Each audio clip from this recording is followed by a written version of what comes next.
ఒక అమ్మాయి ఒక పెద్ద లగ్జరీ విల్లాలో ఒంటరిగా ఉంటుంది. ఒకరోజు ఆమె ట్రిప్ కి బయలుదేరుతూ ఉండగా ఆవిడ ఆంటీ, కజిన్ అండ్ వారి పిల్లలందరినీ వేసుకొని అక్కడికి దిగుతుంది. మేము హాలిడేస్ కి వచ్చాం. హోటల్ రూమ్లు చాలా కాస్ట్లీగా ఉన్నాయి. నువ్వు ఎలాగో ఊరెళ్తున్నావుగా, మేము నీ ఇంట్లో ఉంటూ నీ ఇల్లు జాగ్రత్తగా చూసుకుంటాం అని అంటుంది. పిల్లలు కూడా ఈ పెద్ద ఇంట్లోనే ఉంటాం అని రచ్చ చేస్తారు. అంతేకాదు కజిన్ ఫ్రెండ్స్ అందరినీ పిలిచి గ్రాండ్ గా పార్టీ కూడా చేసుకుంటామంటూ హడావిడి చేస్తారు. ఆ అమ్మాయి వెంటనే స్పందిస్తూ, ఆంటీ ఇది నా పర్సనల్ స్పేస్, నా ఇల్లు ఎవ్వరికి ఉండడానికి ఇవ్వను, మీకు కావాలంటే హోటల్స్ రూమ్స్ బుక్ చేసుకోండి అని తెగేసి చెప్తుంది. దానికి ఆ ఆంటీ కోపంతో, మేము నీ కుటుంబం, చిన్నప్పుడు నిన్ను ఎత్తుకొని పెంచాం, ఇప్పుడు పెద్ద ఇల్లు ఉండేసరికి మమ్మల్ని తక్కువగా చూస్తున్నావా అని సెంటిమెంట్ డ్రామా స్టార్ట్ చేస్తుంది.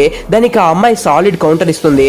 మీకు డబ్బులు అవసరమైనప్పుడు మాత్రమే నా దగ్గరికి వచ్చి ఫ్యామిలీ అంటారు, కానీ నాకు సమయం కావాల్సి వచ్చినప్పుడు ఈ ఫ్యామిలీ ఎవరికి గుర్తుండదు అని చెప్పి డోర్ లాక్ చేసి సెక్యూరిటీ సిస్టమ్ ఆన్ చేసి బయలుదేరుతుంది.